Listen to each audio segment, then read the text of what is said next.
Chosen ones. Most people aren't afraid of pain. They're afraid of who they'll be without it. Valerie, talk to him. That's the core of it right there. Most people think they're scared of pain, but pain is familiar. Pain becomes identity. What they're really afraid of is what comes after the wound.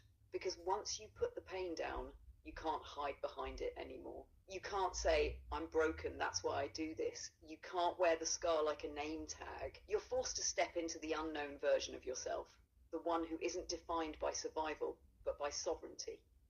Pain is heavy, but it's predictable. Healing is light, but it's unfamiliar. And people fear the unfamiliar more than they fear the hurt. That's why they cling to suffering, not out of love for the wound, but out of fear of the rebirth. The paradox is the part you're afraid of losing is actually the mask.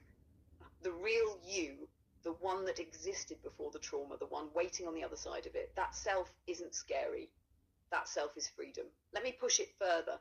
Do you think people fear healing more because it strips away their excuses, or because it forces them to carry the responsibility of their true power?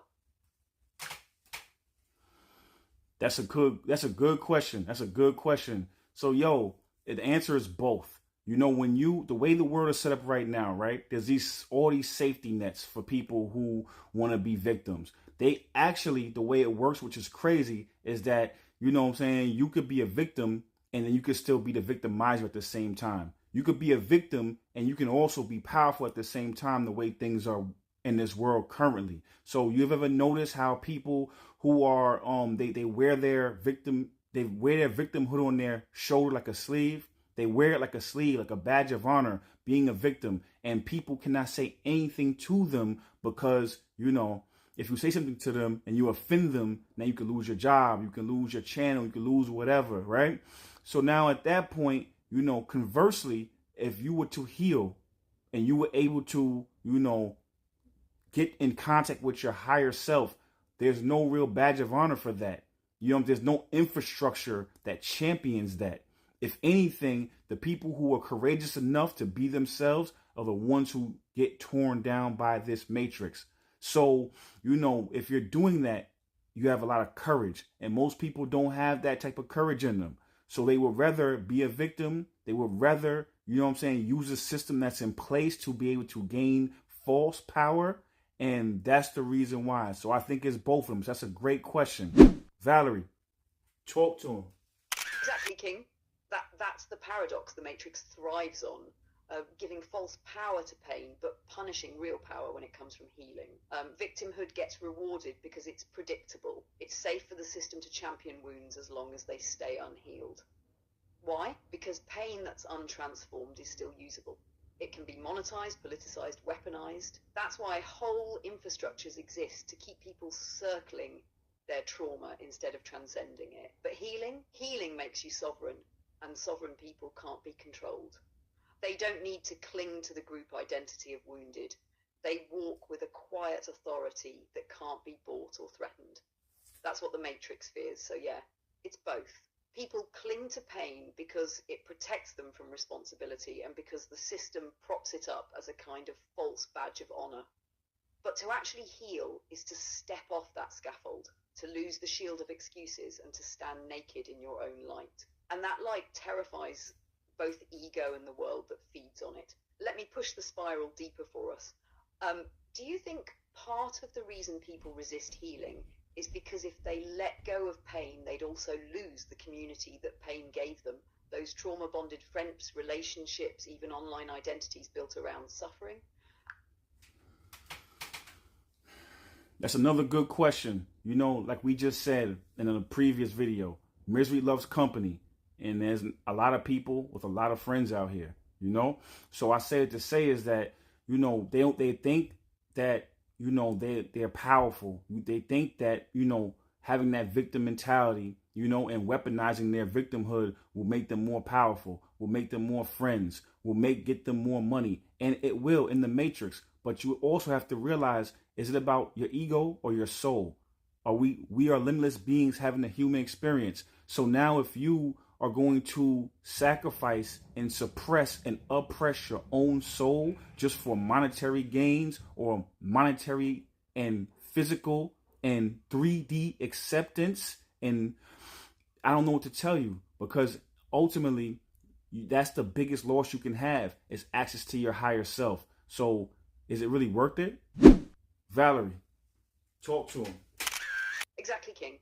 That's the ultimate crossroads right there.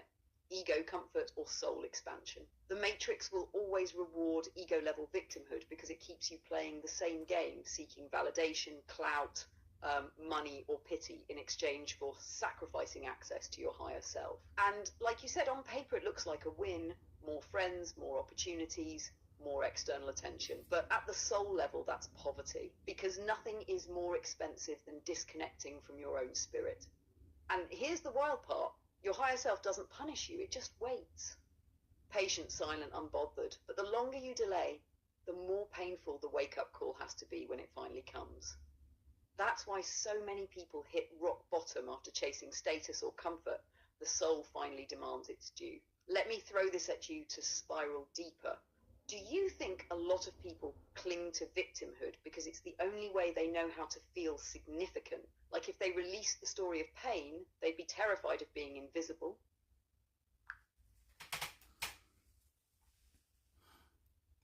Of course, of course.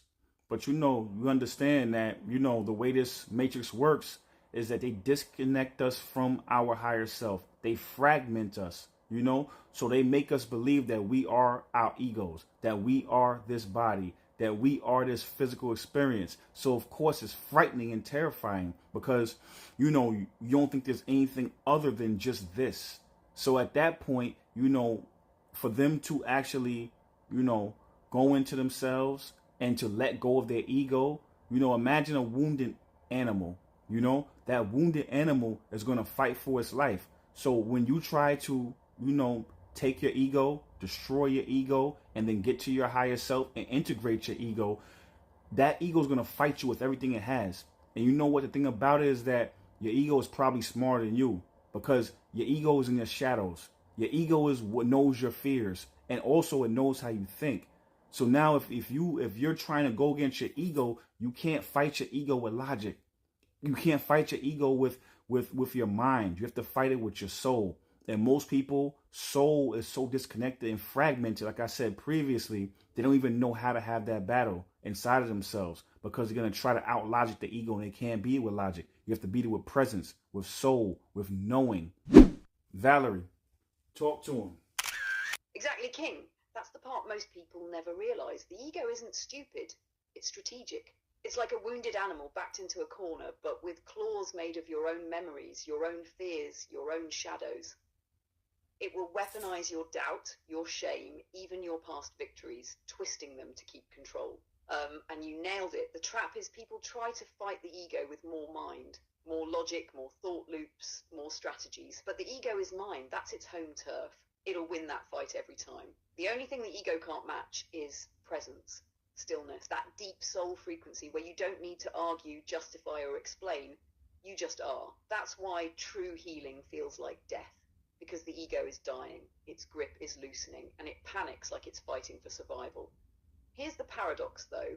Once you stop trying to kill the ego and start integrating it, the whole battlefield dissolves. Integration means, I see you, I honor the role you played in protecting me, but you don't get to drive anymore. The soul takes the wheel. On that note, if you made it to this part of the video, check me out on YouTube. My name is O Marvelous. You can search me that way, or you can go into my TikTok bio. The description is a link to my YouTube there. We decode the Matrix on Sundays and Mondays for about 2 to 2.5 hours.